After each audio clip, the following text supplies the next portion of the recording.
అసలే ఆలు మొగల పంచాయతీ, పైగా అతను విఐపి. పతి ఔర్ పత్ని మధ్యలో ఓ లేడీ. ఆ కుటుంబ గొడవ కాస్త రోడ్డుకెక్కి రచ్చగా మారింది. ఇంకేముంది, అందరికీ ఇంట్రెస్టింగే. పబ్లిక్ ఆసక్తికి తగ్గట్లుగా మీడియా కవరేజ్ కూడా ఎక్కువే. ఆ నేత కుటుంబ కథా చిత్రం కాస్త ప్రతి ఇంట్లో కార్తీక దీపం సీరియల్ ఎపిసోడ్ అయిపోయింది. ఏ నోట విన్నా వాళ్ళ ఫ్యామిలీ మీదే చర్చ. ట్విస్ట్ల మీద ట్విస్ట్లతో తెలుగు రాష్ట్రాల్లోనే సంచలనంగా మారిన ఆ కుటుంబ వివాదంపై వైసీపీ పెద్దలు సైలెన్స్ మెయింటైన్ చేస్తున్నారు. మనకెందుకని లైట్ తీసుకున్నారా, లేక దువ్వాడకు వైసీపీ హ్యాండ్ ఇచ్చిందా?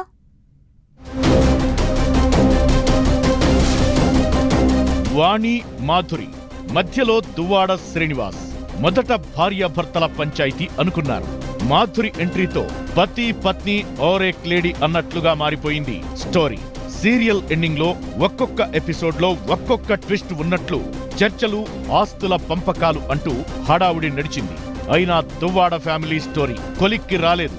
20 రోజులుగా భార్య వాణి, కూతుర్లో హైందవి నవీనలు దువ్వాడ కొత్త ఇంటి కార్ షెడ్లోనే నిరసన తెలుపుతున్నారు. దువ్వాడ శ్రీను, వాణి ఒకరిపై ఒకరు కేసులు కూడా పెట్టుకున్నారు. శ్రీను, వాణి కుటుంబ పెద్దలు చర్చలు జరిపినా కొలిక్కి రాలేదు. ఈ వివాదం కాస్త హైకోర్టుకు చేరింది. సిక్కోలు రాజకీయాల్లో ఫైర్ బ్రాండ్ గా పేరున్న దువ్వాడ శ్రీనివాస్ గెలుపోటములతో సంబంధం లేకుండా జగన్ మనసు గెలిచిన దువ్వాడ వైసీపీలో కీలక నేతగా ఎదిగారు. ఎంపీగా, ఎమ్మెల్యేగా పోటీ చేసి ఓడినా ఎమ్మెల్సీ పదవిచ్చి దువ్వాడను గౌరవించారు జగన్. శ్రీకాకుళం జిల్లా వైసీపీలో కీలక నేతగా ఉన్న దువ్వాడ శ్రీను ఇప్పుడు కుటుంబ వివాదాల్లో ఇరుక్కుని రాష్ట్ర వ్యాప్తంగా హాట్ టాపిక్ గా మారారు.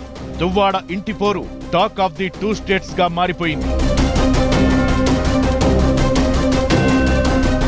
ఇదంతా ఒకెత్తైతే, ఇంత రచ్చ జరుగుతున్నా వైసీపీ అధిష్టానం గాని, కీలక నేతలు గాని ఈ ఇష్యూపై నోరు విప్పడం లేదు.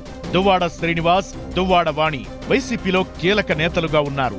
ఇద్దరూ టెక్కలి నియోజకవర్గానికి ఇన్ఛార్జీలుగా కూడా పనిచేశారు.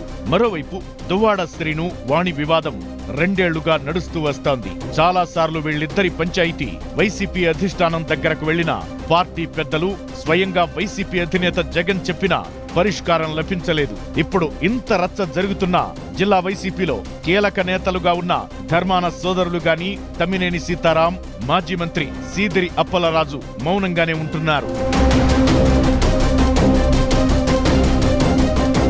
మాజీ మంత్రులు అంబటి రాంబాబు, అవంతి శ్రీనివాస్, ఎంపీ విజయసాయిరెడ్డి వ్యవహారంలో కూడా వైసీపీ సైలెంట్ గానే ఉంది. ఇప్పుడు దువ్వాడ వాణి డిమాండ్ చేస్తున్నట్టు శ్రీనివాస్ పై చర్యలు తీసుకుంటే పార్టీకి డ్యామేజ్ తో పాటు బీసీ నేత కాబట్టి చర్యలు తీసుకున్నారన్న ప్రచారం ప్రజల్లోకి వెళుతుందన్న ఆలోచనలో వైసీపీ ఉన్నట్టుగా తెలుస్తోంది.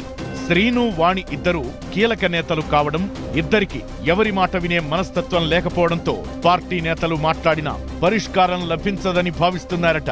అందుకే కుటుంబ వివాదం కాస్త పార్టీకి అంటకుండా ఉంటే చాలని వైసీపీ అధిష్టానం అనుకున్నట్లు ప్రచారం జరుగుతోంది. ఇంటి వివాదం వారే తేల్చుకోవాలని ఇందులో పార్టీ కలగజేసుకోదంటున్నారట.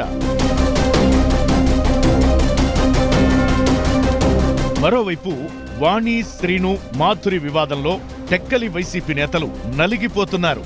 టెక్కలిలో మంత్రి అచ్చెన్నాయుడు హవా నడుస్తోంది. ఇలాంటి సందర్భంలో పార్టీకి, కార్యకర్తలకు అండగా ఉండాల్సిన నేతలు సొంత సమస్యలతో రోడ్డెక్కుతూ రచ్చ చేస్తుండడంపై ఆగ్రహం మీదున్నారు క్యాడర్. తమకు అండగా ఉండి నడిపించే నాయకులు లేరని మదన పడుతున్నారట. ఒకరి దగ్గరికి వెళితే మరొకరికి కోపం వస్తోందని, ఆ ముగ్గురికి ఆమడ దూరంలో ఉండటమే బెటర్ అని దువ్వాడ ఇంటి దరిదాపులకు కూడా వెళ్లడం లేదు వైసీపీ శ్రేణులు.